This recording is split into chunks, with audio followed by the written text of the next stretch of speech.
Welcome to the Lord of the Rings Lorecast, the show that explores the background of Tolkien's amazing world from the very beginning.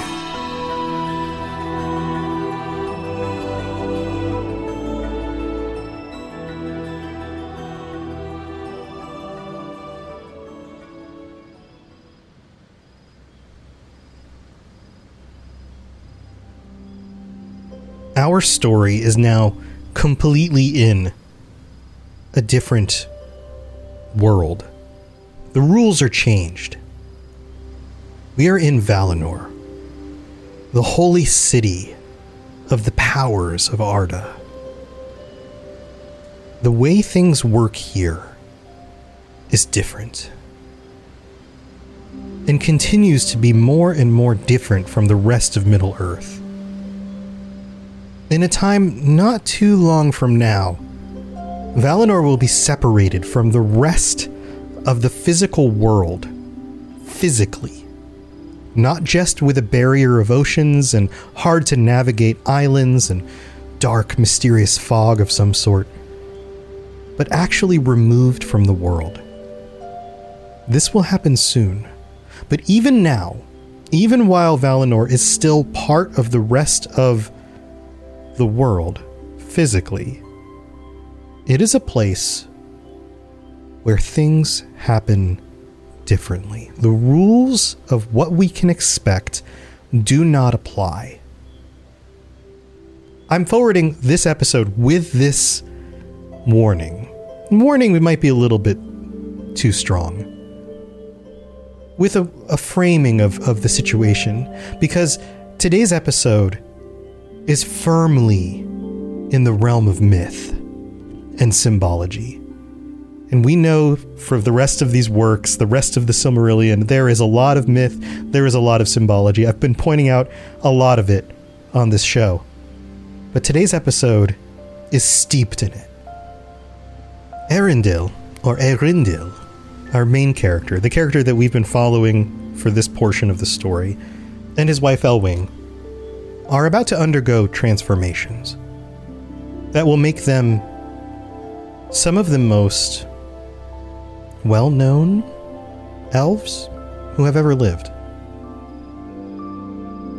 The name Earendil itself, Earendil, and I'm still probably not pronouncing that correctly, is similar to another name. If you are familiar with Germanic mythology, Earendil is a name that might sound familiar to you. Earendil means rising star or the morning star.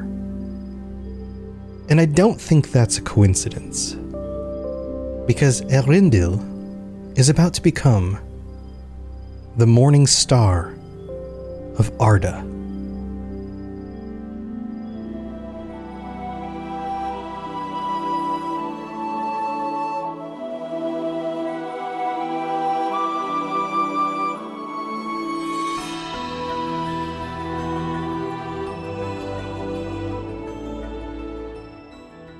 When we left off last time, Earendil and Elwing both chose, for the first time, first individuals in the history of the world were able to choose their lineage, choose whether they live the lives of elves or of men.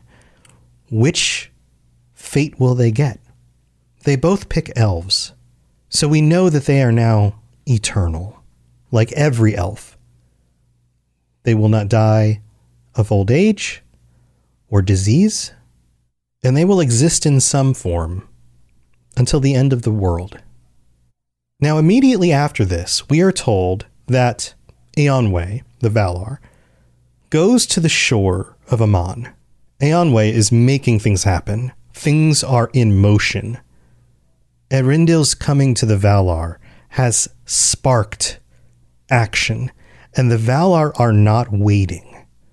So the first thing Eonwe does is goes and finds the companions of Earendil, who are still waiting at the boat, waiting for some word of what's going on. I can imagine they're wondering why it's taking so long.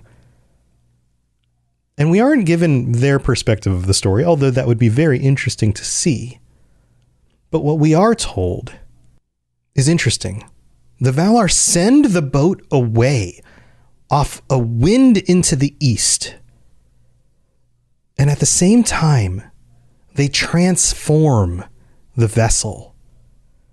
Vingalot is the name of the boat, if you recall. And the first thing we are told is that they took Vingalot and hallowed it. Now, the word here is not hallowed it is hallowed, to make holy.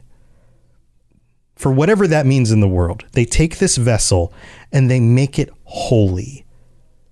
My headcanon on this is that they envelop it with some magic or power that separates it, because that's what holy means. Holy means to make separate.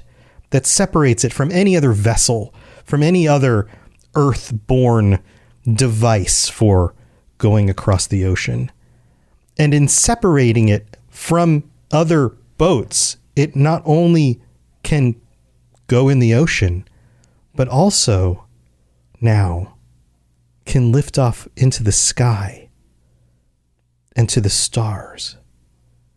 They took Vingalot and hallowed it and bore it away through Valinor to the uttermost rim of the world. And there it passed through the door of night. Remember, this world is not really a globe yet. There are boundaries to the world. They go so far east, they hit the boundary of the door of night, and that is in capitals. And it was lifted up even into the oceans of heaven. Now, heaven in this phrase does not mean a place you go when you die. It means the sky, the stars. And we're given some other details here as well. Now, fair and marvelous was that vessel made, and it was filled with a wavering flame. Now, wavering has multiple meanings in our culture today. It could mean diminishing, but in this context, it means like waving, like the flames were actually moving and thriving and licking, like the tongues of the flames. That's a weird thing to say, but I'm going to keep it in there. It goes on and says, pure and bright, and Earendil the mariner sat at the helm. So now we know, not only does this boat have the three companions, but Earendil himself, guiding the boat. He sat at the helm, glistening with dust of elven gems, which describes a little bit more of the dust that he collected walking through the streets. The idea of Valinor being this heavenly city, this concept of heaven being paved with streets of gold, it's kind of a similar sort of thing. There is gem and beauty in this city, so much so that the dust itself is made out of gems, and it is still on his body, reflecting the light of the Silmaril on his brow. And that's another subtle point. It specifically says, and the Silmaril was bound upon his brow, on his forehead, almost like on a crown or some sort of device holding it to his head, or maybe merged with his actual physical body. We aren't told the specifics about that right here. But we know that it is no longer in a necklace. It is not hanging on his neck. It is coming from his head. And I feel like there's something symbolic about that as well. It is not something that is adorned as if it's a piece of jewelry. It is something that acts like a piece of his face. It looks where he looks, almost like a third eye. It goes on and says, far he journeyed in that ship, even into the starless voids. But most often was he seen at morning or at evening, glimmering in sunrise or sunset, as he came back to Valinor from voyages beyond the confines of the world. So you might be asking right now, why? What are they doing? Why did the Valar hallow a boat and send Earendil and his three companions off into the stars? What is the point of that? And I think part of it is that they are making safe the Silmaril. The Silmaril is beyond Morgoth's reach. Morgoth cannot extend his power out to the stars themselves. The second answer is that This is only the first of 3 Silmarils, and the other 2 will end up in different types of places. Let's just say that for now. So one in the sky that looks like a star, the morning star, that rises before the sun or sets after the sun. In our own world, we have a morning star. Often it's confused. It's the planet of Venus.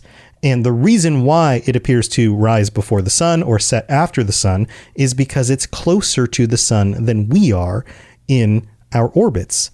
So it's always close to the sun, and when we are able to see it is when it's at night, which is just after the sun goes down or just before the sun rises. So it's always in proximity to the direction of the sun in the sky. And it's bright. There is a lot of light reflecting off of Venus to our planet from the sun.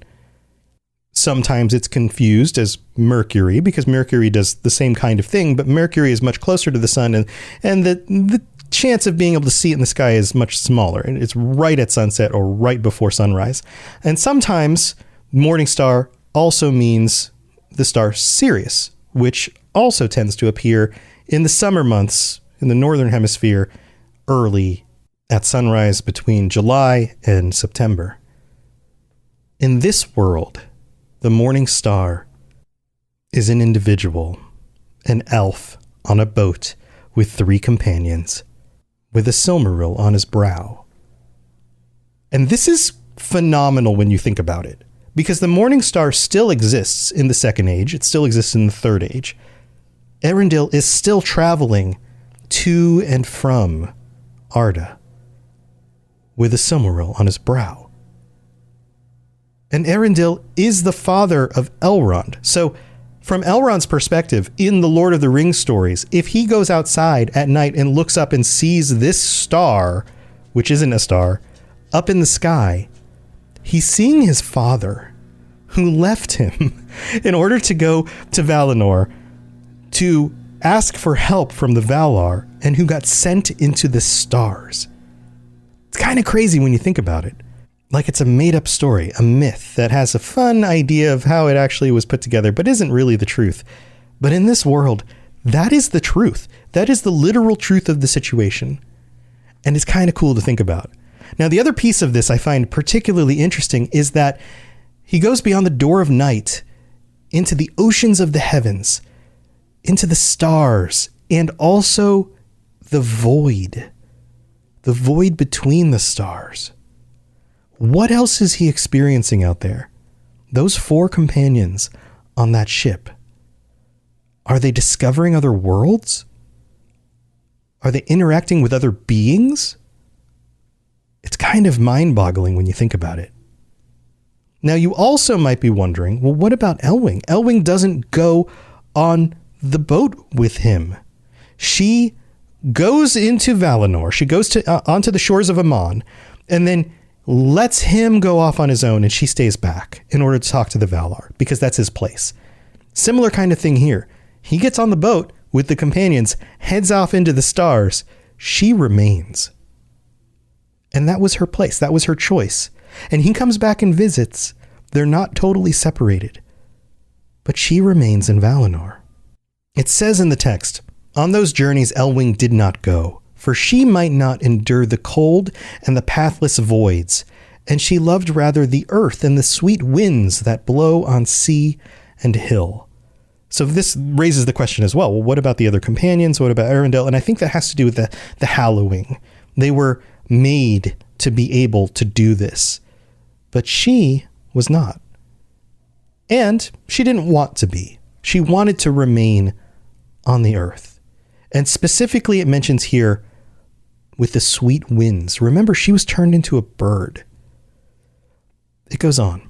"Therefore she was built for her a white tower northward upon the borders of the sundering seas, and thither at times all the seabirds of the earth repaired." It's as if she has become almost like a Maya of birds, of seabirds. And it is said that Elwing learned the tongues of birds, who herself had once worn their shape. So not only now does she live in a tower and talk with the birds, learn their tongues, give them a place of refuge, a place of safety and healing, but she can talk to them too. But then something else happens. They taught her the craft of flight, and her wings were of white and silver gray. Not only do they teach her to fly, but she grows wings. It's as if the transformation into a bird by Ulmo was something that she could will back in some way, giving her wings to fly with the birds that she loves so much. And those wings were white and silver gray, kind of like seabird wings, like seagulls. And at times, when Earendil returned, drawing near again to Arda, she would fly to meet him, even as she had flown long ago when she was rescued from the sea. That same journey she took, leaving Middle-earth, being turned into a bird, flying off into the sea, looking for his ship, and then finally finding him and passing out on the deck, and then he held her all night until she turned back into her regular form. This is being echoed here. She does this again, and of course, I don't think she passes out and falls asleep or anything like that, but when he returns, she flies up into the sky to meet him. And remember I talked about how Earendil could be seen by other people through other ages of the world. Well, she could too. Then the far-sighted among the elves that dwelt in the lonely isle would see her like a white bird shining, rose-stained in the sunset, as she soared in joy to greet the coming of Vingalot to Haven.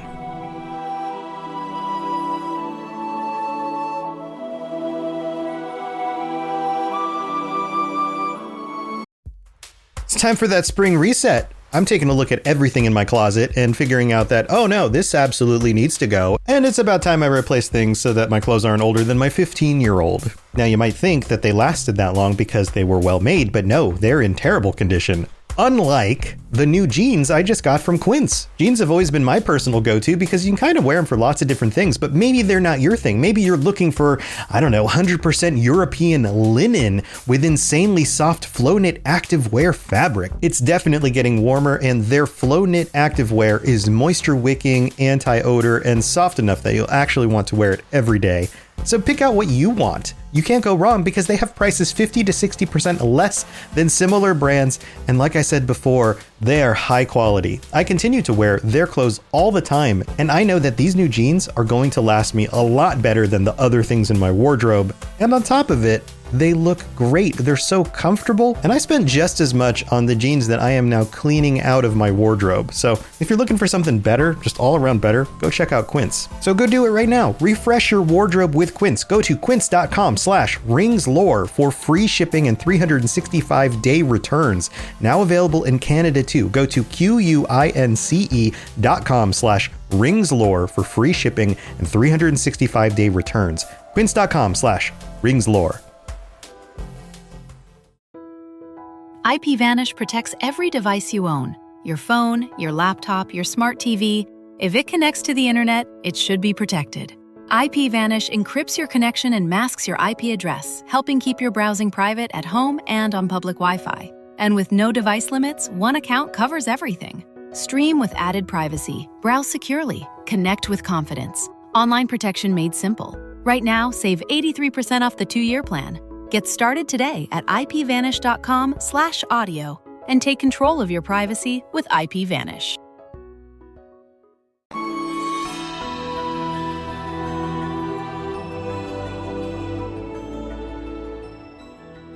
All right, here we are in the middle of the show, and big shout outs to all of our patrons, including our newest patrons. Let's go through the list. Ryan S., Wesley K., Warper, David T., Helena, Anakin Skywalker. I don't know if this is the same. Wait, what did I think Anderson? Wait, is this the same? I'm so confused. Welcome back, maybe? John S. Maybe there's a few of you out there. And Swiggy Swoo. That's a good name. Welcome, everybody. I hope you were enjoying the ad-free episodes. And for those of you who signed up for the bonus episodes and also getting in for tier 3 stuff for your shout outs every week, plus t-shirts. And just a reminder, I had some people ask, hey, I signed up, haven't got a t-shirt yet. They come out every 3 months. So you sign up, you stick around for 3 months, you get the first shirt, you stick around for 3 more months, you get the next shirt. And it's kind of one of those like, keep sticking around, helping to support, and you get something every so often. So thank you to all of you for your support. Also, we got to shout out our VIP patrons.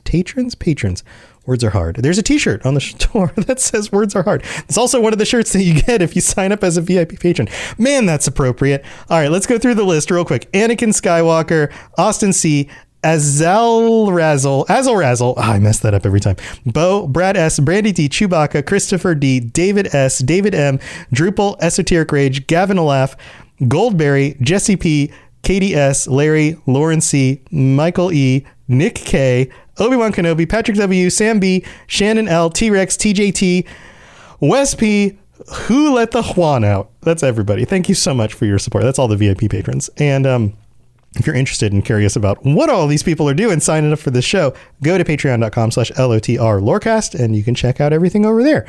Also, we've got one new review this week. This comes from Benjamin Gard. This is on Apple Podcasts, which, reminder, if you want to get your review read out on a future episode, do it on Apple Podcasts. 5-star reviews get read out.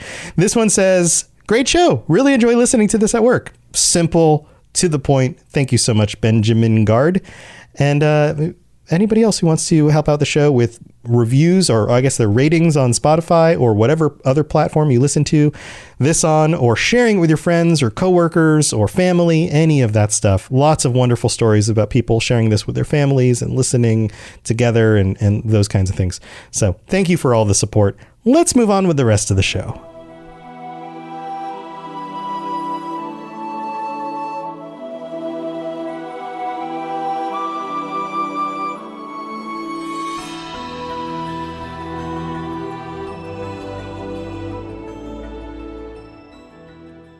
So I mentioned that she would fly into the air in order to meet his ship, and she looked like a white bird shining, rose-stained in the sunset.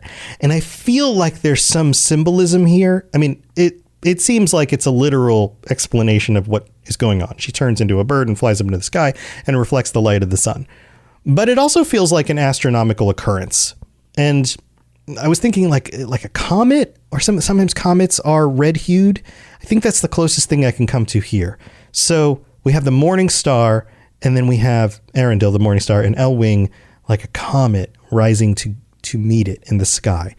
And as we all know, mythologically, in religious contexts, comets and signs in the sky have been part of our culture for a very long time. So this ties into that in a really big way with both of them.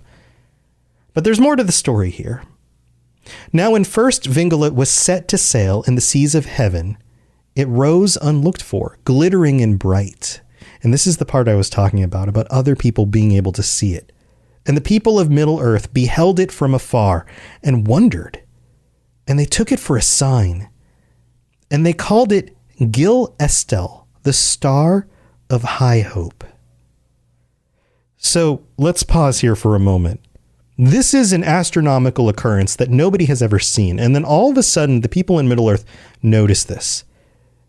And they take it as a good sign. This is an omen. So this goes back to answer the question again of why the Valar would do this. It's the morning star. The morning star symbolically has been an omen of things to come. We've used it as a phrase to mean somebody who shines light on a concept before it becomes commonly accepted. They were the morning star. This sort of thing. So there's symbolism in that as well. They were telling Middle-earth, something big is about to happen. Get ready.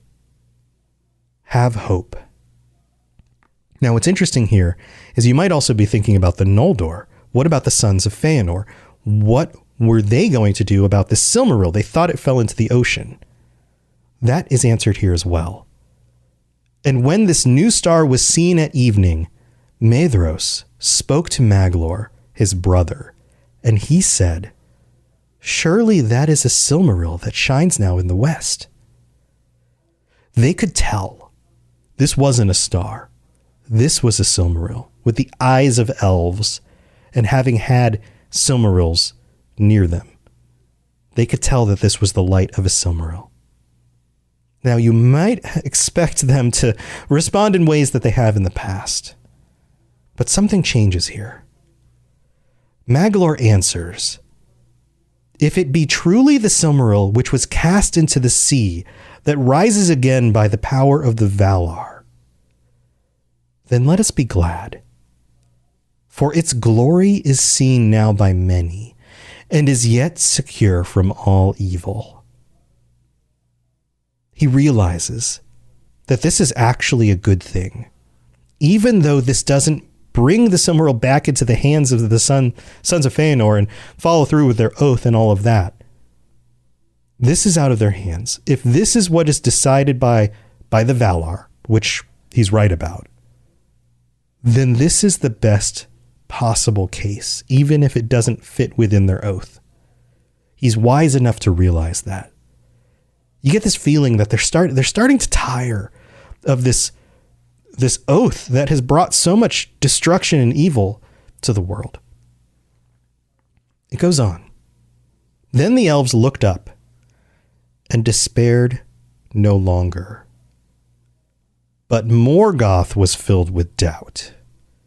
So, of course, not only the elves and the men and the dwarves of Middle-earth would have noticed this sign in the sky, Morgoth would as well.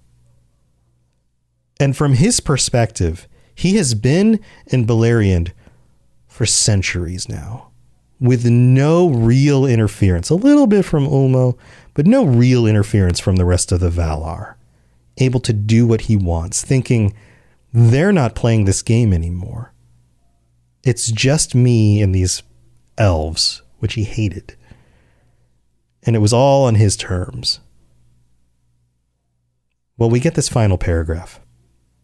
Yet it is said that Morgoth looked not for the assault that came upon him from the west. For so great was his pride become that he deemed that none would ever again come with open war against him. Now, this is talking about an assault from the west. Not only does he believe that he's so powerful that the elves will never rise up again against him in open war, but even the Valar across the ocean wouldn't dare to contest him here. Moreover, he thought that he had forever estranged the Noldor from the lords of the West. Basically, he had made it so that they would never, ever be able to go back to the Valar for help. Things had fallen into perfect alignment. That means that, as far as he was concerned, they were stuck there with him in Middle-earth. And they were never going to get any help, and they could never even reach the Valar, no matter how hard they tried. And the Valar were just off doing their own thing, not caring about what was going on with the elves in Middle-earth. And of course, we know that this isn't true. It goes on and says, and that, content in their blissful realm, the Valar would heed no more his kingdom in the world without. For to him that is pitiless, the deeds of pity are ever strange and beyond reckoning. He's the kind of character who can't understand how to pity something. Why would you take pity on somebody? Why would you empathize with them at all? And as we know from the Lord of the Rings, it was pity that stayed Bilbo's hand. It was pity that allowed Gollum to live. It was pity and empathy and sympathy that led to the destruction of the ring. And then the last sentence.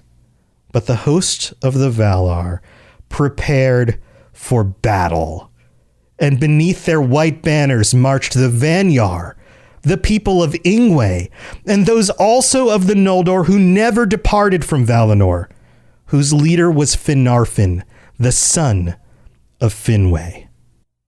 In the words of Gandalf, a thing is about to happen that has not happened in a long time, and it is not just the March of the Ents. The Valar and the elves from Valinor are going to battle, finally, to save their kindred from the evils of Morgoth. It has taken centuries, but the tides are about to turn. Thanks for listening to the Lord of the Rings Lorecast. If you'd like to learn more about other fantasy worlds, check out my other podcasts, the Elder Scrolls Lorecast, the Witcher Lorecast, and more at robotsradio.net. If you'd like to reach out, I'd love to hear from you. Send me a note on Twitter at robots_radio, or join our amazing community on the Robots Radio Discord. There are links in the show notes, or just search Robots Radio Discord, or find the link on robotsradio.net. I'll see you next time. IPVanish protects every device you own. Your phone, your laptop, your smart TV. If it connects to the internet, it should be protected. IPVanish encrypts your connection and masks your IP address, helping keep your browsing private at home and on public Wi-Fi. And with no device limits, one account covers everything. Stream with added privacy. Browse securely. Connect with confidence. Right now, save 83% off the 2-year plan. Get started today at ipvanish.com/audio and take control of your privacy with IPVanish.